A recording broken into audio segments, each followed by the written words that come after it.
Class 9, Geography, Chapter Weathering and Denudation. Dear children, today we will study about weathering, physical weathering. Let's begin with the chapter.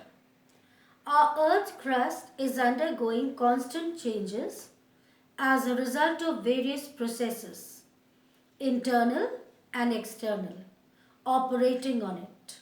While internal processes like tectonic movements lead to the formation of various landforms, external forces, both constructive and destructive, like denudation and deposition, bring about the great diversity in present-day landforms.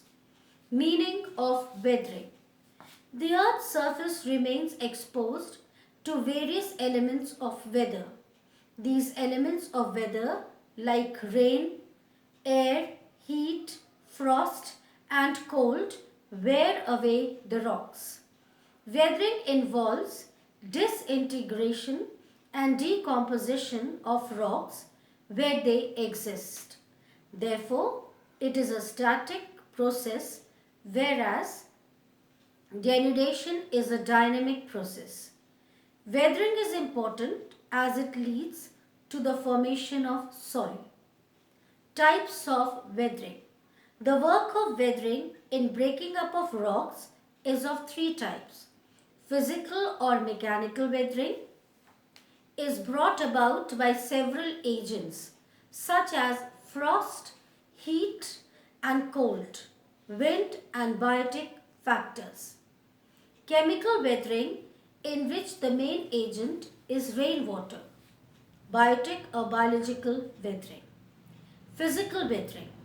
It is responsible for the disintegration of rocks by the elements of weather such as heat, frost, wind, plants, man and animals. Physical weathering does not change the composition of rocks. It is more effective in dry regions. The factors responsible for the mechanical weathering are the extremes of temperature, nature of rocks, frost, slope of the land, structure of rocks and wind. Exfoliation. The changes in temperature during summer and winter, and in case of arid region during day and night, cause expansion and contraction in the rock surfaces. This causes the rocks to break up or peel off. Rectangular rock blocks thus are gradually rounded by the splitting away of sharp corners. This process is called exfoliation. Block disintegration. It occurs in well-jointed rock such as granite due to temperature change.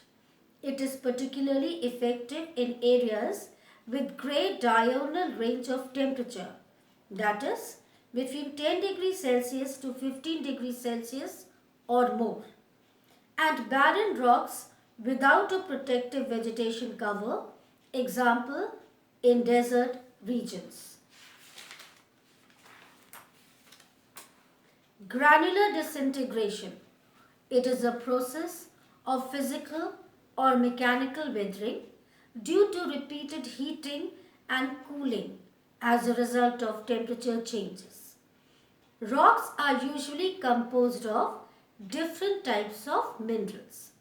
The dark colored minerals, example mica in granite, absorb more heat and so get heated up faster. Light colored minerals, example quartz, feldspar, can reflect light and get heated up slower. As a result, alternative expansion and contraction of minerals in rocks cause rock disintegration into smaller pieces. We will continue this chapter in the next video.